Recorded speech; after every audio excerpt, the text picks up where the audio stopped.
Welcome to another road trip.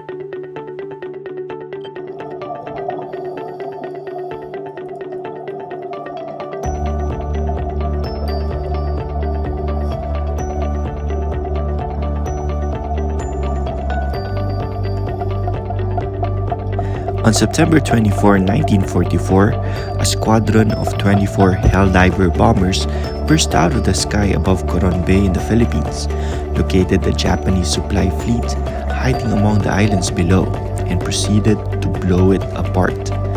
The dive bombers, escorted by 96 Hellcat fighters, some of which were also carrying bombs, had just 15 minutes to sink as many ships as possible before their fuel would get too low for them to complete the 340-mile return journey to their aircraft carrier.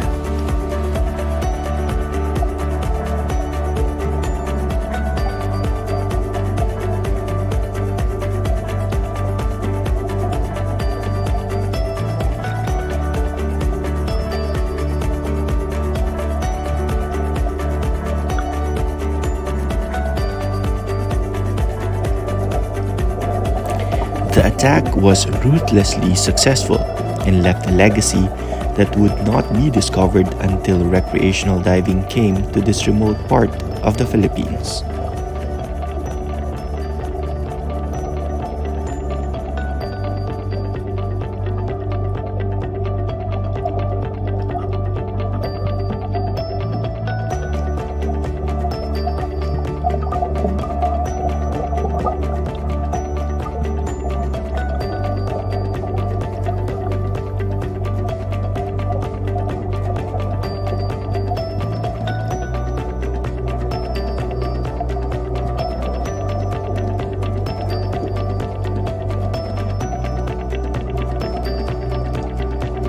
Coron Bay has the best wreck diving in Southeast Asia, all packed into one relatively small area.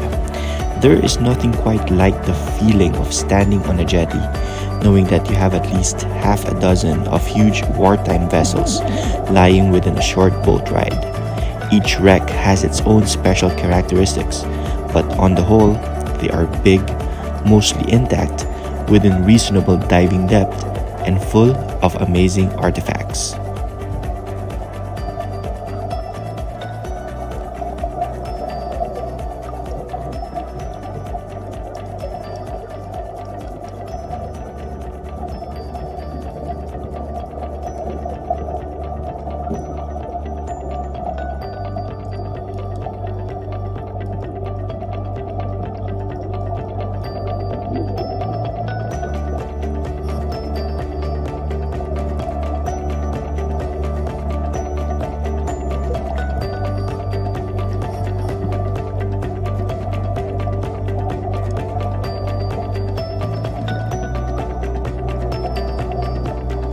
If you prefer to explore the exterior of shipwrecks, these are ideal. The decks are wonderfully encrusted with coral and swarming with fish life. There are deck houses, masts, cranes, and lookout perches. The hulls have rows of portholes to give glimpses into the cabins.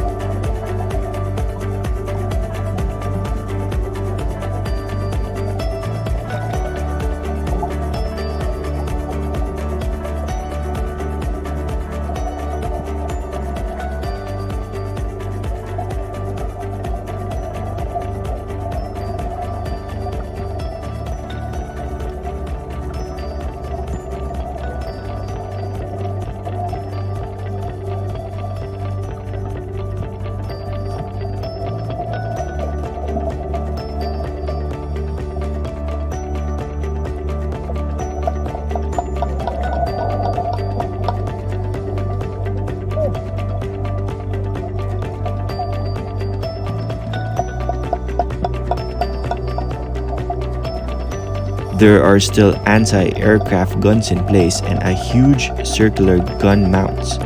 Massive holds yawn beneath you, and in places the deck has been peeled back by bombs, allowing you to float safely down into the belly of the ship.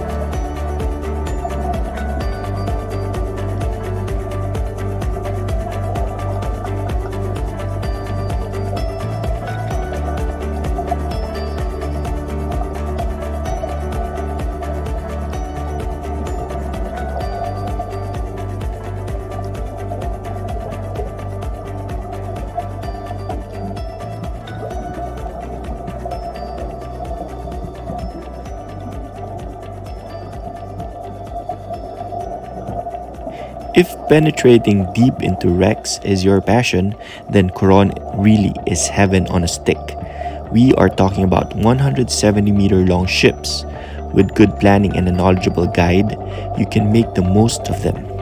You can pick your way through the passageways, penetrate down to lower levels, and find engine rooms with massive boilers, workshops strewn with tools, and kitchens with pots and pans.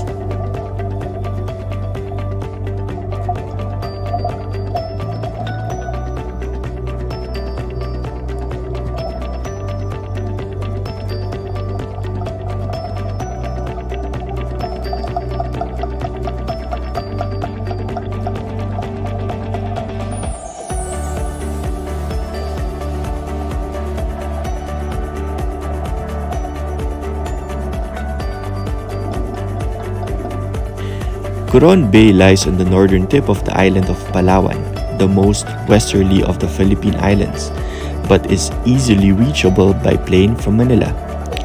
Back in 1944, it was a 14-hour steam for the Japanese convoy whose leaders hoped Coron Bay was beyond the range of US aircraft in the region.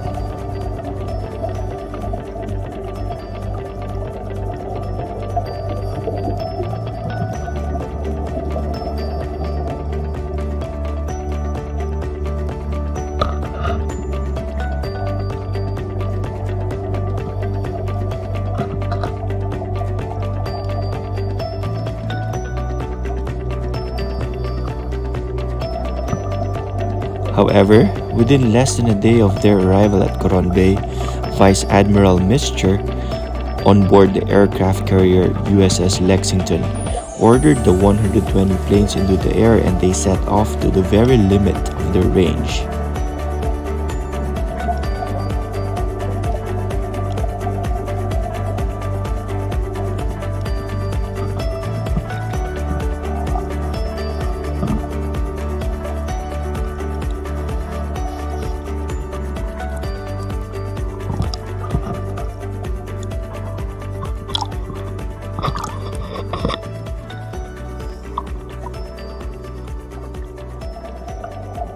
The first targets the Helldivers took on were the biggest, the Akitsushima, which carried seaplanes and was heavily armed, and the Okikawa Maru, a 170-meter long oil tanker. In no time, the Akitsushima was sunk and the Okikawa Maru was fatally damaged.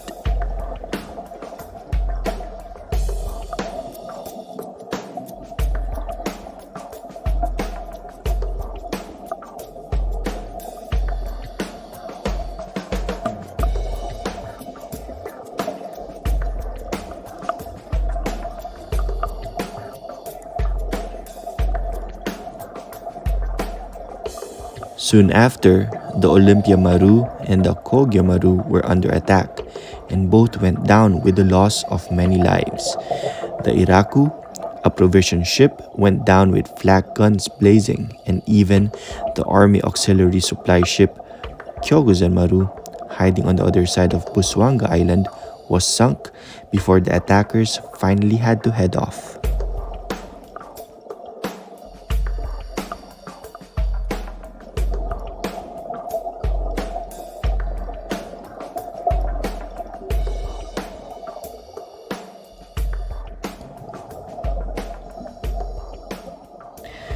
Most of the dive centers use the wooden double outrigger boats called bangkas. It takes around 90 minutes to get out to the main body of wrecks.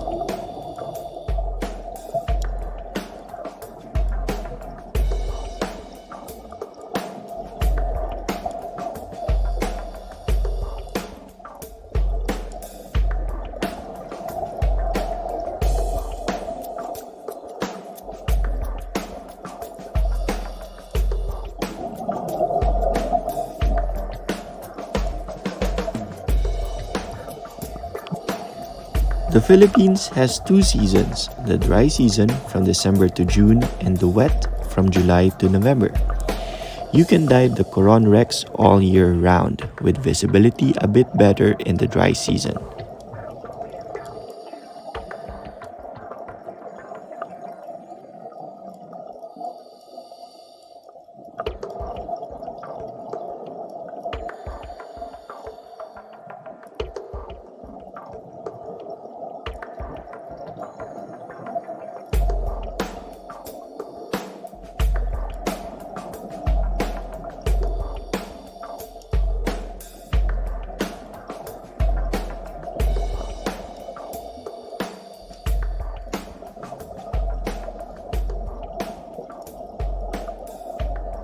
The water temperature is around 27 to 30 degrees Celsius, making this ideal for a 3 mm wetsuit.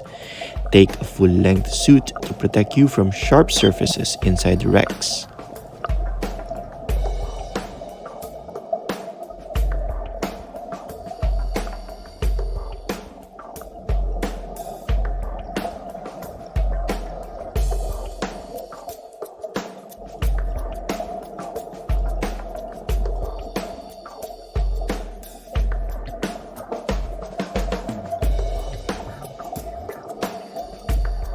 Visibility was generally around 10 to 15 meters. It can drop slightly on some days and can get better on others.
Losing sight of your dive partner can happen for a lot of reasons.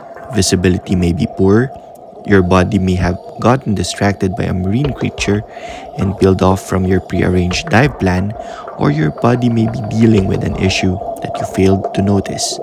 It can be upsetting, even panic-inducing, especially for a new diver. Whatever the reason, there are some tips for locating him or her so you can continue or end the dive safely. Establish a lost-body pre-dive plan. Before you giant stride into the water, make a lost body plan part of your pre-dive check, especially when diving with a new body or a stranger. Agree on how long you'll search for each other underwater, usually 1 minute, and then agree to end the dive, making your safety stop and then reuniting on the surface. Stay in contact. If you stay close to your buddy and remember to check for him or her every few minutes, chances are you won't get separated. Do a 360-degree spin. If you look up and your buddy is nowhere in sight, make a slow 360-degree spin. Also, look above and below you. Look for your buddy's bubbles. They may be a few yards from you on the other side of a coral ridge, outcrop, or formation. Use an audio device. Use your tank banger or another audio signaling device to get your buddy's attention. He or she may be able to locate you by following the direction of the sound. Use your dive light. If visibility is low, use your dive light as a signaling device.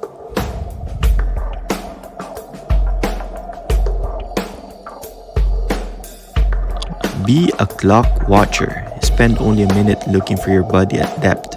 Ascend to the surface slowly, looking around for him or her. Make your safety stop and continue to look for your dive buddy.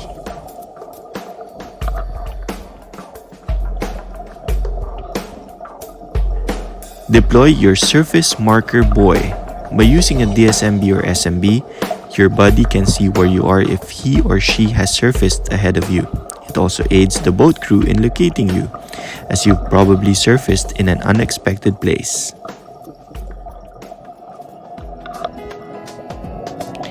The Philippines has some of the best diving on the planet.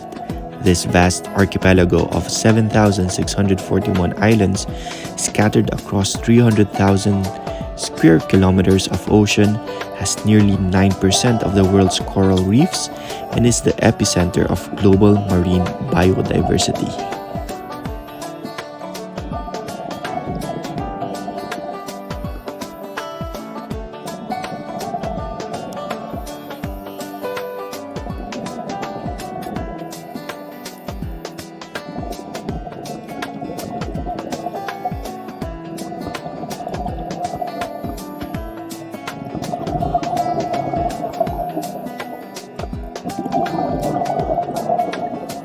From historic wrecks to stunning roller coaster drift dives, from migrating giant whale sharks to record numbers of newly branched species, the Philippines has a mind-boggling array of wonderful diving.